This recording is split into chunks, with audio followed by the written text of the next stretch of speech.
خبریں کھیل کے میدان سے۔ پاکستان سپر لیگ سیزن 9 کے 12ویں میچ میں پشاور زلمی نے لاہور قلندرز کو 8 رن سے شکست دے دی۔ لاہور قذافی اسٹیڈیم میں ہونے والے پاکستان سپر لیگ سیزن 9 کے 12ویں میچ میں لاہور قلندرز کے کپتان شہین شاہ آفریدی نے ٹاس جیت کر پشاور زلمی کو پہلے بیٹنگ کی دعوت دی۔ پہلے بیٹنگ کرتے ہوئے پشاور زلمی نے مقررہ 20 اوورز میں 4 وکٹوں کے نقصان پر 211 رنز بنائے۔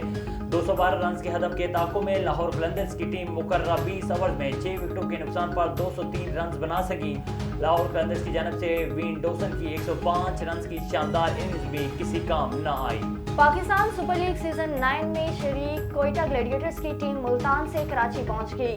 کوئٹہ گلیڈیٹرز کی ٹیم قومی ایئر لائن کے ذریعے ملتان سے کراچی پہنچی، جہاں وہ پیر کو آرام کرے گی اور 27 فروری کو team oval ground national stadium پر پریکٹس کرے گی۔